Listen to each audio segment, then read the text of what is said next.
एक तांत्रिक गणेशानंद के पास एक बड़ा तेज धार चाकू रहता है।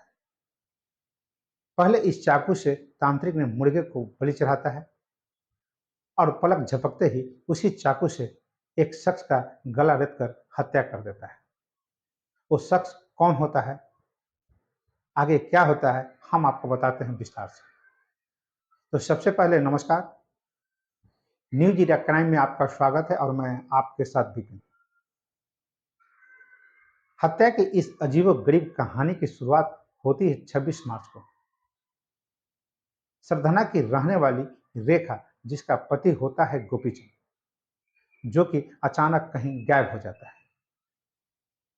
गायब होते ही उनके परिजन परेशान हो जाते हैं, उनको इधर उधर तलाश करना शुरू कर देते हैं। करीब 2 दिनों तक गोपी के परिजनों ने उनके परिचित रिश्तेदारों के पास काफी तलाश करता है, लेकिन गोपी का कोई अता पता नहीं चलता है। अंत में थक हार कर गोपीचंद की पत्नी रेखा ने मेरठ के सरधना पुलिस स्टेशन में गोपी की गुमशुदगी की रिपोर्ट दर्ज करा देती है। अब बारी आती है यूपी पुलिस की जांच की। लिहाजा पुलिस ने अपनी जांच भी दिल्ली से शुरू करने का फैसला करता है।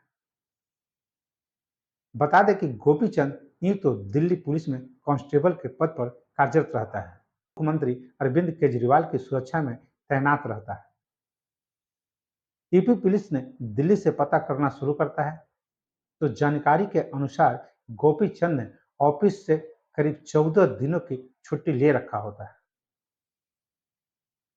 रिकॉर्ड के मुताबिक गोपीचंद ने अफसरों से 26 मार्च से लेकर 10 अप्रैल तक की छुट्टी की मांग करता है, जिसे मंजूर कर लिया जाता है और मेरठ जाने की बात करता है।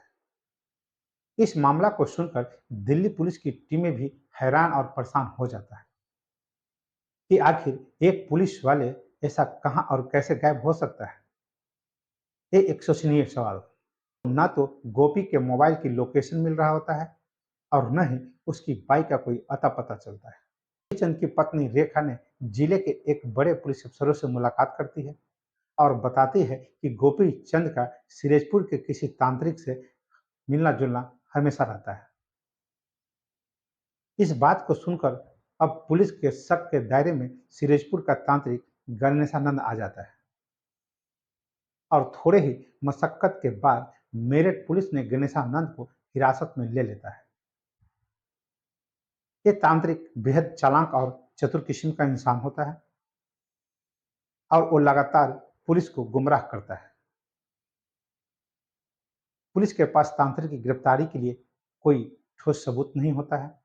इसी बीच पुलिस की एक टीम को गोपीचंद के मोबाइल नंबर से किए गए यूपीआई ट्रांजैक्शन के सुराग मिल जाता है।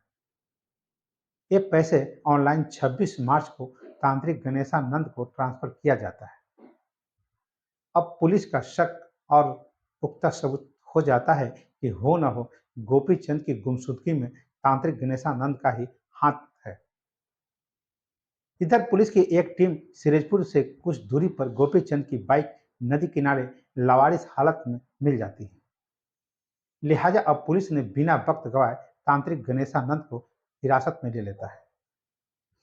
पुलिस ने सख्ती से गणेशानंद से पूछताछ करना शुरू कर देता है, तो एक बेहद ही चौंकाने वाला खुलासा होता है, जिसे सुनकर आप चौंक जाएंगे। गणेशानंद ने पुलिस को बताता है कि उसने ही गोपीचंद की हत्या कर दिया है। हत्या की वजह सुनकर पुलिस अफसरों के पैरों तले जमीन खिसक जाती है।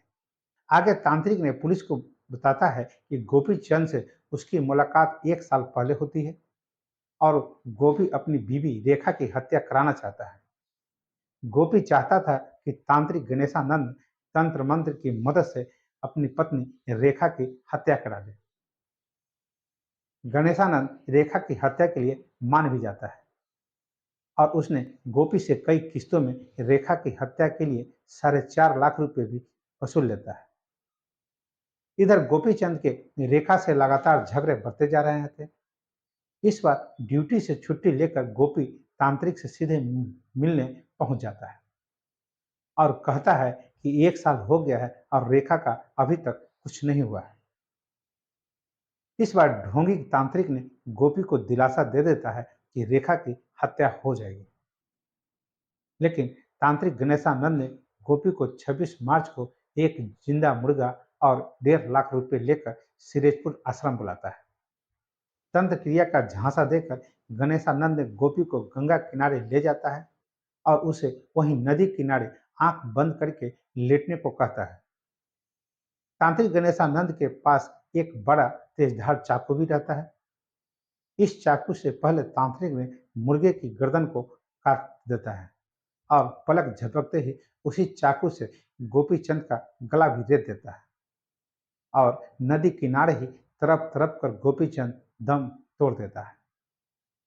हत्या के बाद गणेशानंद ने गोपी के लाश को गंगा में बहा देता है और साथ ही मोबाइल और बाइक भी नदी में फेंक देता है।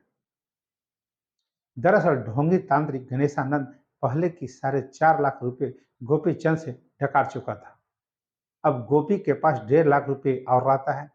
गणेशानंद जानता था कि तंत्र के जरिए रेखा को हत्या नहीं किया जा सकता, लिहाजा उसने गोपीचंद की ही हत्या कर देता है। पुलिस ने तांत्रिक गणेशानंद को गिरफ्तार कर लेता है, लेकिन पुलिस अभी तक गोपीचंद की लाश को बरामद नहीं कर पाती। तो बस अभी के लिए इतना ही। कल फिर मिलेंगे एक नई सच्ची कहानी के साथ, आपसे जुड़ेंगे। अगर आप मेरा चैनल को सब्सक्राइब नहीं किए हैं तो अवश्य कर लें और हमें आज्ञा दीजिए। नमस्कार, शुभ रात्रि।